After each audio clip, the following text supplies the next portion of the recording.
What really happened to the CEB? From 2015 to 2023, the CEB has been continuously operating at a loss year after year. Let's look at the official data from the CEB's annual reports.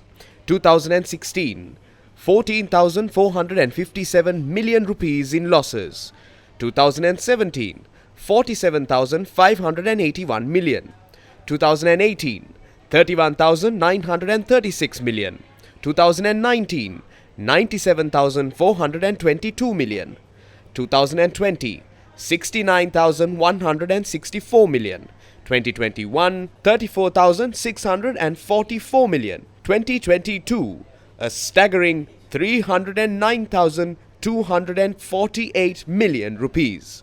In total, between 2014 and 2022, the Ceylon Electricity Board has recorded cumulative losses amounting to 594,360 million rupees. There are, of course, many reasons behind these mounting losses.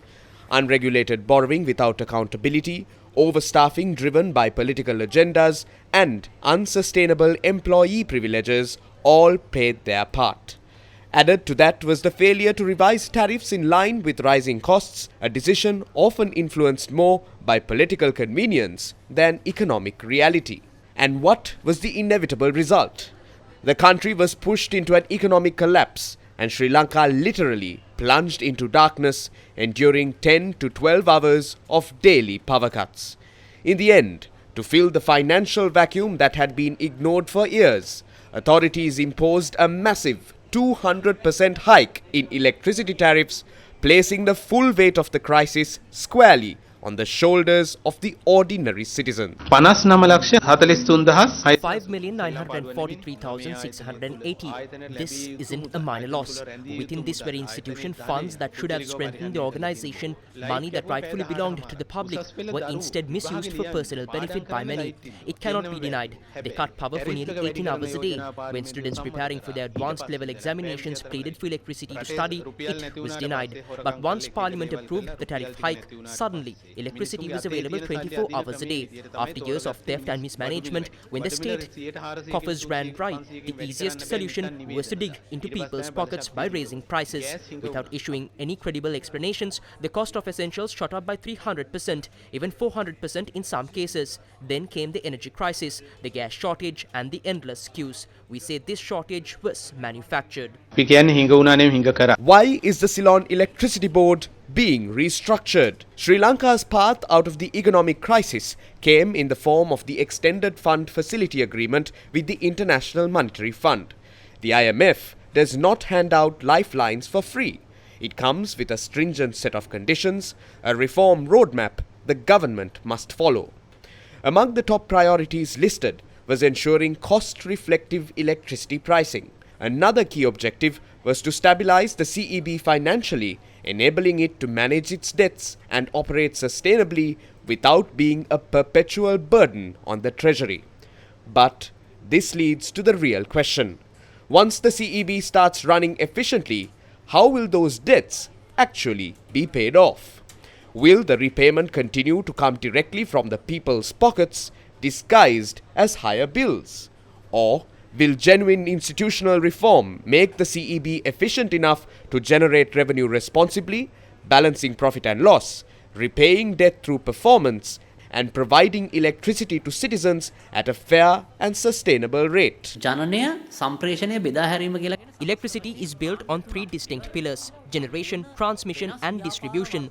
These are not merely stages of a single process, but three separate business models. When all three functions were bundled under one entity, it created layers of inefficiency and regulatory hurdles, and so does identifying where profits are made of and where losses occur.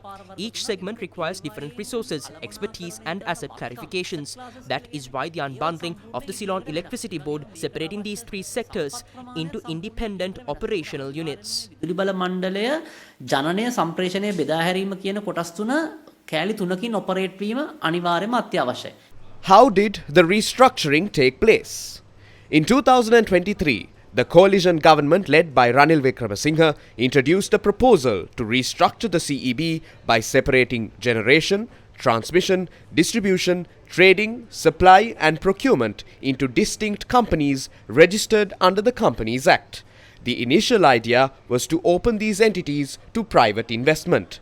However, following the Supreme Court's determination, amendments were made to ensure that the majority ownership of these companies would remain under state control, while allowing only a limited share for private investors. Even with these safeguards, trade unions strongly opposed the plan, describing it as a backdoor to privatization. Under mounting pressure, the Wickremesinghe administration could not complete the reform process. During the presidential and parliamentary elections, the now ruling National People's Power emphasized the importance of energy security. Their stated position was that certain key functions must remain wholly under state control, while others could be liberalized.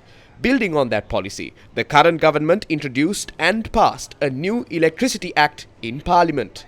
According to the new law, the CEB will be divided into 4 core divisions and 6 state-owned companies will be established to handle separate functions within the sector.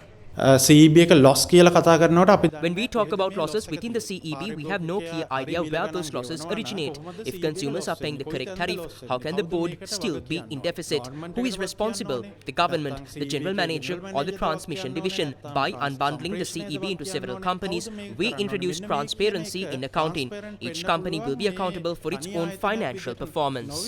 මේක ආයතන කීපයකට යනවා නම් එහෙම මේව අතර counting transparency එකක් එනවා. Why are trade unions opposing? The core of the opposition from trade unions, including the Ceylon Electricity Board Engineers Union and those aligned with various political parties, lies not so much in the principle of restructuring, but in protecting their existing positions and privileges. Their key demands, submitted directly to the Secretary to the Ministry of Energy, reveal where their priorities lie. Here are some of those demands.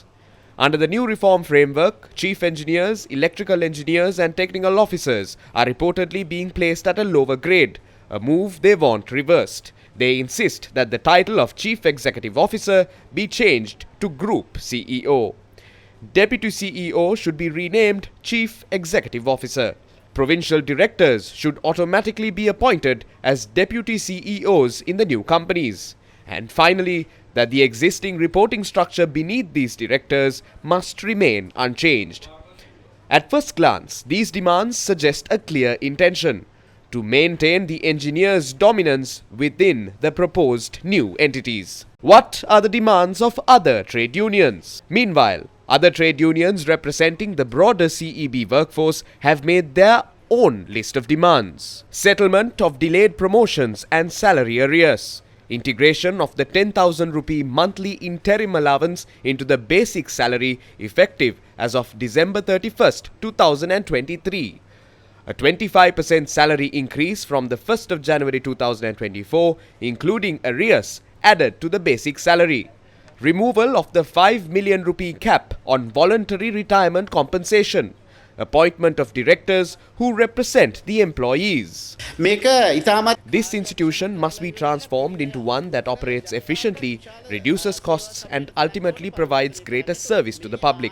These enterprises should not function according to the preferences of those employed within them, but in alignment with national policy and public objectives. That is why I always stress that the government must have a clear, long-term vision to shape policies that turn these institutions into high-performing, accountable entities. Of course, the views of the trade unions can and should be heard, but policy cannot be built solely on their demands. After all, the salaries of public sector employees are paid by the taxpayers of this country. Therefore, these institutions must operate in a manner that serves the taxpayers' interests, not merely the interests of the employees. When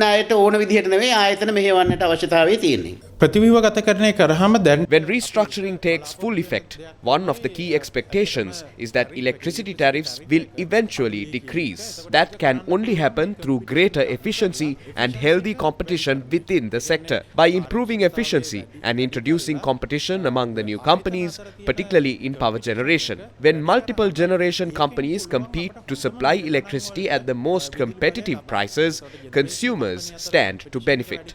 At the same time, increasing Increasing efficiency in transmission and distribution will help minimize losses across the network. එව්වෙන් වෙන Los එක අඩු කරගන්න පුළුවන්.